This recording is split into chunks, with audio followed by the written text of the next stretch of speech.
The biggest sexual competitor to men is the state.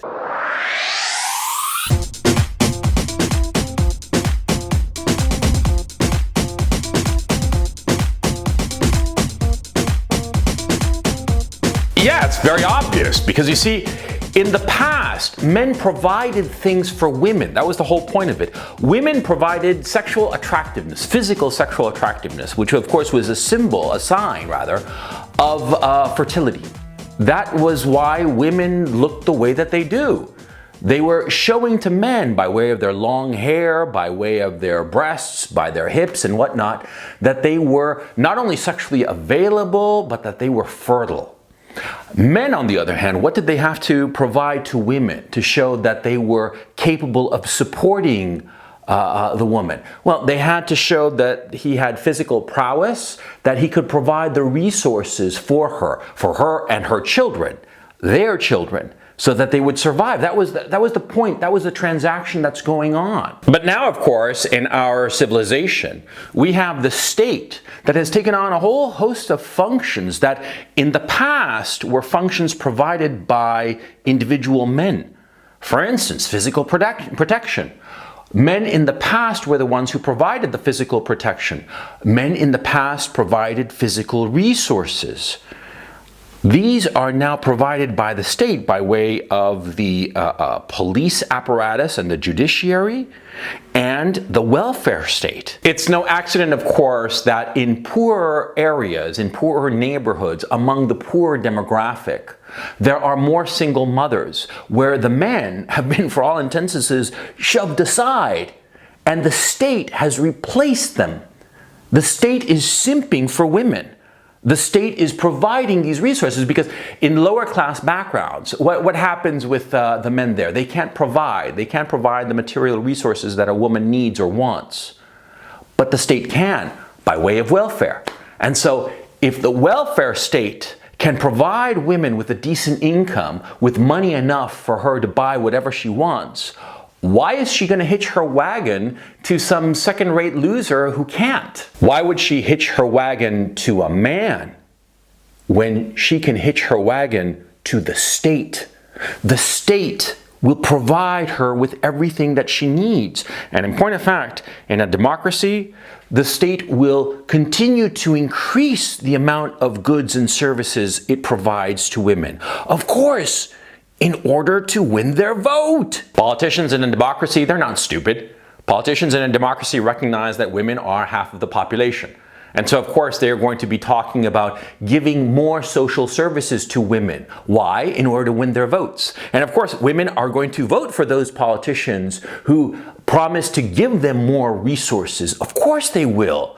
Because women are hardwired to desire more resources, not for themselves necessarily, but rather for their offspring, because, evolutionarily speaking, remember, women depend on the social environment to provide the resources to feed both herself and her child, because a woman with a child cannot provide for herself. And so, of course, in a modern democracy, she is going to be more interested in and supportive of a politician who promises more resources. Of course. That's why women vote Democrat. Yeah, and of course, in order to rebalance this situation, what would have to happen? You'd have to have a party that says, no, we need women to be attracted to men. We cannot have the state interfering in that dynamic between men and women.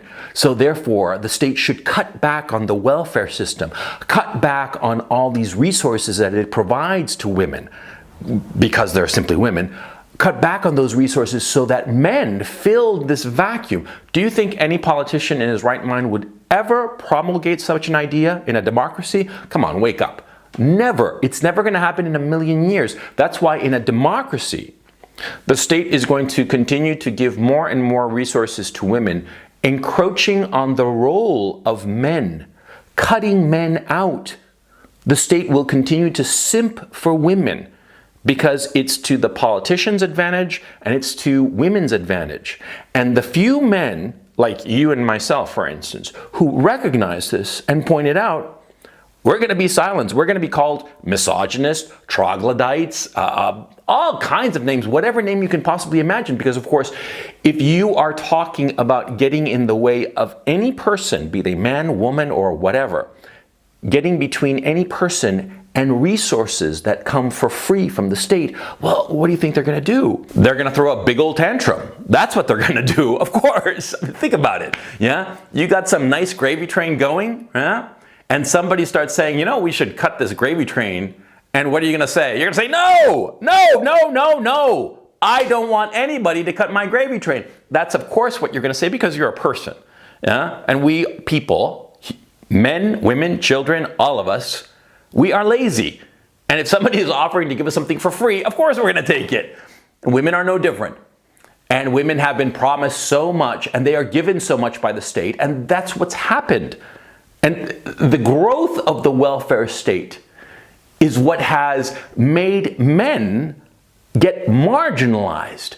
The only men who are still in the game, as it were, are the high status men, the men who, quite frankly, can provide more resources than the state. Those men, the guys who are like middle class, solidly middle class and higher, who can provide a better living standard than the guy who's like slightly below middle class and everybody below him, well, those guys are doing okay. But as the state increases the amount of resources that it gives to women by way of laws that protect them, by way of welfare payments and whatnot, by way of all the things that politicians promise to women in order to get their votes, as that amount of goods, services, resources increases, the number of men who will be able to compete with the state will begin to shrink, as we have seen happen. Yeah, and so you have fewer and fewer men whom women are sexually interested in. Fewer and fewer chads at the top of the sexual hierarchy. They get the spoils, the sexual spoils of all the women. And a larger and larger group of men are left with the hairy palm and porn. That's basically it. That's their lives, which is horrible. But this is happening. How to change this, I have no idea. But this is what's happening. Don't pretend otherwise. Our civilization is literally destroying the sexual dynamics between men and women. In the name of providing resources for those who are poor, for women who are vulnerable and whatnot, which is perfectly fine. It's a perfectly fine sentiment. I'm not some monster saying that this is a bad sentiment, no. But it has created perverse incentives. It has created the situation whereby middle class, lower middle class, and lower class women are not interested in a man. No.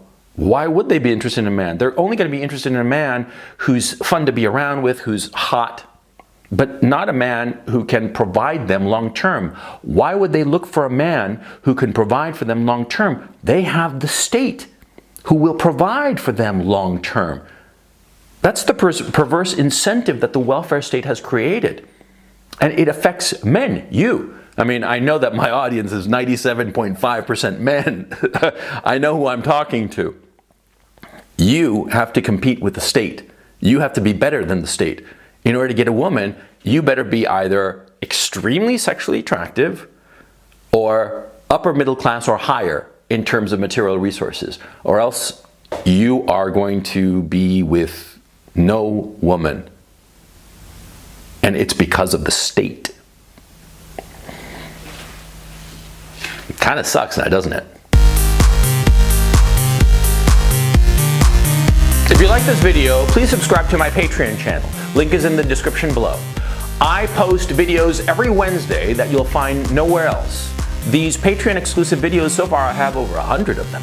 And I also do a Sunday call-in show called The Weekly Webinar, where I talk about different things of interest. So please go check it out. Like I said, link is in the description below. Thanks very much for watching, and I will catch you next time.